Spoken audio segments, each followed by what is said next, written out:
বেহাদ और আন্ধা প্যার, একটি অন্ধ ছেলে এবং একটি দৃষ্টিশক্তি সম্পন্ন মেয়ের হৃদয়স্পর্শী প্রেমের গল্প। দিল্লির জনাকিন রাস্তায় একটি ছোট ক্যাফে ছিল যেখানে প্রতিদিন অনেক মুখ আসত এবং যেত। একই ক্যাফেতে একটি ছেলে কাজ করত, আরব।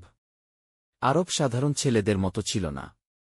সে দেখতে পেত না, কিন্তু তার কথা, তার কণ্ঠস্বর, তার হাসিখুশি মুখ মানুষকে আকর্ষণ করত। একদিন বৃষ্টি হচ্ছিল। ক্যাফের দরজা দিয়ে একটি মেয়ে ঢুকে পড়ল, ভেজা, কাঁপছিল। তার নাম ছিল সিয়া। সিয়া ছিল একজন সুখীভাগ্যবান মেয়ে যে জীবনে নতুন কিছু অনুভব করতে চেয়েছিল। ক্যাফের কাউন্টারে পৌঁছানোর সাথে সাথেই আরব তার সামনে দাঁড়িয়েছিল। আমি কি তোমাকে গরম কফি দেব? আরব তার ভদ্র কণ্ঠে জিজ্ঞাসা করল। সিয়া একটু অবাক হয়ে বলল, তুমি কিভাবে জানলে যে আমি কফি চাই? আরব হেসে বলল, যারা বৃষ্টিতে ভিজে আসে তাদের প্রায়শই গরম কফির প্রয়োজন হয়।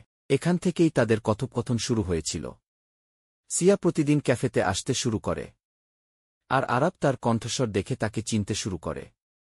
সে কখনোই সিয়া দেখতে পারত না, কিন্তু আরব তার কণ্ঠস্বর, তার হাসি, তার নীরবতা অনুভব করতে পারত।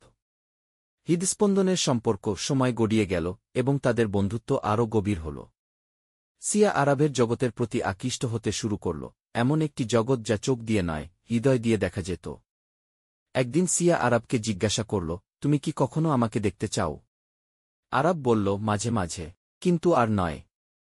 তুমি আসার পর থেকে আমি প্রতিটি রম অনুভব করতে পারি।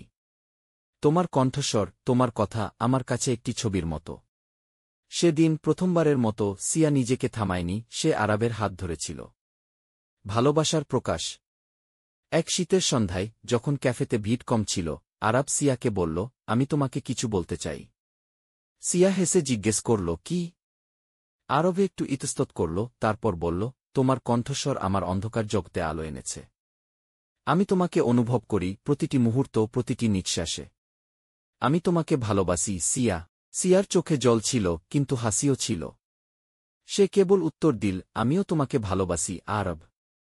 তুমি আমার জীবনের সেই অংশ যা আমি হারাতে চাই না। সমাজের দেয়াল।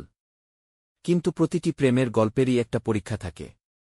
সিয়ার পরিবার এই সম্পর্কে খুশি ছিল না। তাদের কাছে আরবের অন্ধত্ব ছিল একটি অসুবিধা। একজন অন্ধ ছেলে তোমাকে কি ভবিষ্যৎ দেবে? তার বাবা জিজ্ঞাসা করলেন। সিয়া উত্তর দিল, যারা হৃদয় দিয়ে সবকিছু দেখতে পারে তারা তাদের চেয়ে ভালো, যারা দেখার পরেও দেখতে পারে না। পরিবারের বিরোধিতা বাড়তে থাকে। কিন্তু সিয়া হাল ছাড়েনি। সে আরবের হাত ধরেই রইল। আরবের অস্ত্রোপচার, আশার আলো। একদিন সিয়া আরবকে একটা সুখবর দিল। আমি একটি সংস্থার সাথে যোগাযোগ করেছি, তারা তোমার চোখের অস্ত্রোপচার করতে প্রস্তুত। যদি সবকিছু ঠিকঠাক থাকে তাহলে তুমি দেখতে পাবে। আরব হতবাক, ভীত এবং খুশিও হয়েছিল। তার পৃথিবী বদলে যেতে চলেছে। অস্ত্রোপচার হয়েছিল এবং কয়েক সপ্তাহ পর ব্যান্ডেজ খুলে ফেলা হয়েছিল। প্রথমবারের মতো আরব আলো দেখতে পেল। আর যখন সে সামনে তাকাল, সিয়া সেখানে দাঁড়িয়েছিল, সে হাসছিল। তাহলে তুমি দেখতে এমন? আরবের চোখ ভরে উঠল। শেষ নয়, নতুন শুরু।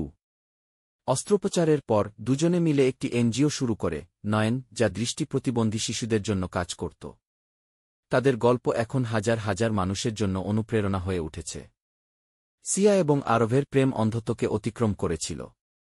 এটি ছিল সত্যিকারের ভালোবাসার গল্প, যা চেহারা, রং বা পরিস্থিতির বাইরে ছিল। কারণ সত্যিকারের ভালোবাসা চোখ দিয়ে দেখা যায় না, বরং হৃদয় দিয়ে দেখা যায়।